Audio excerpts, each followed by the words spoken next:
नमस्कार मंडळी. आजच्या या हायपर कनेक्टेड जगात जिथे आपली प्रत्येक गोष्ट इंटरनेटवर अवलंबून आहे, तिथे आपल्याला खऱ्या अर्थाने गरज आहे ती डिजिटल संरक्षकांची. आजच्या या विश्लेषणामध्ये आपण बघणार आहोत की हे डिजिटल रक्षक नक्की असतात तरी कोण आणि ते काम कसं करतात. आजचं आपलं हे जे विश्लेषण आहे ना, ते न्यू ऑप्शन्स आणि त्यांच्या पाठशाळा या उपक्रमातून घेतलेल्या माहितीवर आधारित आहे. सर्वांसाठी एक सुरक्षित डिजिटल वातावरण आणि पायाभूत सुविधा निर्माण करणं हे यामागचं मुख्य ध्येय आहे. तर आजच्या या विश्लेषणाची रूपरेषा अगदी सोपी आहे. 1. डिजिटल युग आणि धोके. 2. एथिकल हॅकरची भूमिका. 3. कमाई आणि करिअरचे पर्याय. 4. आवश्यक कौशल्य. 5. भविष्यातील ट्रेंड्स. आणि शेवटी 6. पाठशाळा सायबर कोर्स. चला तर मग सुरुवात करूया आपल्या पहिल्या भागापासून, डिजिटल युग आणि त्याचे धोके, तंत्रज्ञानाची काळी बाजू. आता विचार करा, हे ऑनलाईन धोके सर्वात जास्त कोणाला टार्गेट करतात? जे लोक नव्याने या डिजिटल जगात आलेत ना, ते ऑनलाईन फसवणूक, फेक लिंक्स आणि सायबर गुन्ह्यांना सर्वात लवकर बळी पडतात. म्हणूनच अशा असुरक्षित लोकांना योग्य मार्गदर्शनाची आज सर्वात जास्त गरज आहे. तंत्रज्ञानाची भीती वाटण्यापेक्षा त्याचं ज्ञान असणं खूप गरजेचं झालंय. पुढे जाऊया भाग 2 कडे, एथिकल हॅकरची भूमिका, म्हणजेच समाजाची डिजिटल ढाल. हॅकिंग म्हटलं की आपल्या डोक्यात सहसा गुन्हेगाराचं चित्र येतं, बरोबर? पण तसं नाहीये.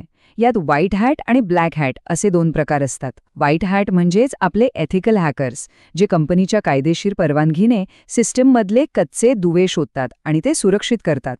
या उलट ब्लॅक हॅट हॅकर्स हे गुन्हेगार असतात, जे डेटा चोरण्यासाठी त्याच सिस्टीममध्ये बेकायदेशीर घुसखोरी करतात. तंत्रज्ञान तेच असतं, पण त्याचा वापर चांगल्यासाठी की वाईटासाठी हा खरा फरक आहे.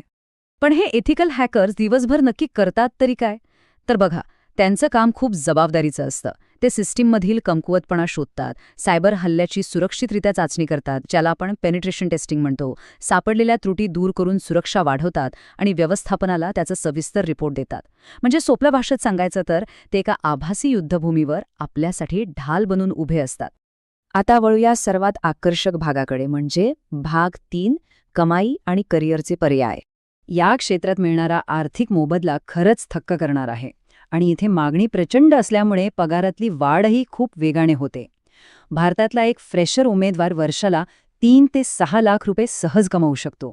थोडा अनुभव आला की मिडल लेव्हलला 8 ते 15 लाख आणि सिनियर लेव्हलच्या तज्ज्ञांना तर 20 ते 50 लाखांपर्यंतचं भव्य पॅकेज मिळू शकतं. आणि ऐका, नुसत्या पगारावरच गोष्ट थांबत नाही. बग बाउंटीबद्दल ऐकले का कधी?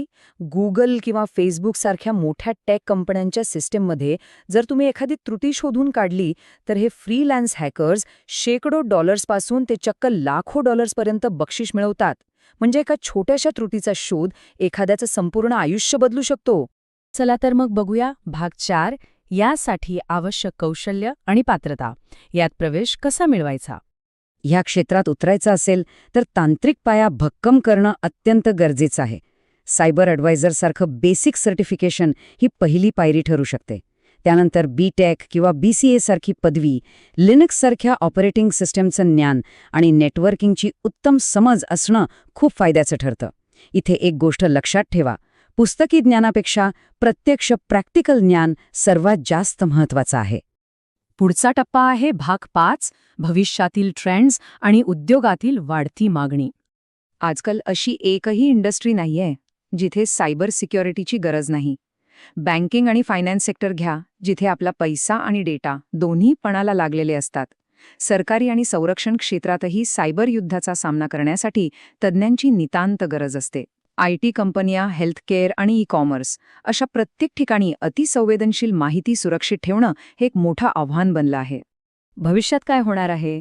तर ग्रामीण भागात डिजिटल साक्षरता वाढवण्यासाठी तळागाळातील प्रशिक्षकांची मागणी प्रचंड वाढणार आहे. तसंच आर्टिफिशियल इंटेलिजन्स टूल्सचा वाढता वापर, स्मार्ट उपकरणांसाठी IoT सिक्युरिटी आणि स्वतःची सिक्युरिटी ऑडिट फर्म सुरू करण्याची संधी. हे सगळं बघता या क्षेत्राचं भविष्य खूपच उज्ज्वल आणि व्यापक आहे, हे नक्की. आणि आता शेवटचा 6वा भाग, पाठशाळा सायबर कोर्स. आपण सुरुवातीला ज्या पाठशाळा उपक्रमाबद्दल बोललो, त्यांचा हा certificate in cyber advisor course आहे.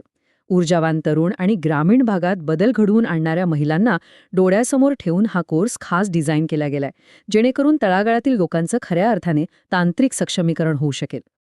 आणि सर्वात आश्चर्याची गोष्ट म्हणजे याची फी. मार्केटमध्ये अशा प्रकारच्या कोर्सेससाठी साधारण ₹1,00,000-2,00,000 सहज लागतात. पण पाठशाळा उपक्रमाअंतर्गत ही फी फक्त ₹5,000 ठेवण्यात आली आहे आणि त्यातही जर तुम्ही न्यू ऑप्शन्सचे जुने सदस्य असाल तर ती फक्त ₹3,000 आहे. खरोखरच या एका निर्णयामुळे हे मौल्यवान शिक्षण आता खूप जणांना सहज शक्य झालंय. आता या दस्तऐवजात एक खूप मोठा आणि ठळक दावा केलेला आपल्याला दिसतो. 100% इन्कमची गॅरंटी. मूळ स्रोतानुसार हा कोर्स पूर्ण केल्यानंतर उत्पन्नाची पूर्ण खात्री दिली जाते. बघा, आपण इथे या दाव्याची पुष्टी करत नाहीये, तर केवळ स्रोतामध्ये दिलेली माहिती जशीच्या तशी आणि अत्यंत तटस्थपणे तुमच्यासमोर मांडत आहोत. तर मंडळी, या संपूर्ण विश्लेषणातून एक गोष्ट नक्कीच स्पष्ट होते. ती म्हणजे एका सुरक्षित डिजिटल भविष्यासाठी आपल्याला प्रामाणिक सायबर मार्गदर्शकांची किती गरज आहे. शेवटी एक प्रश्न मी विचारू इच्छितो.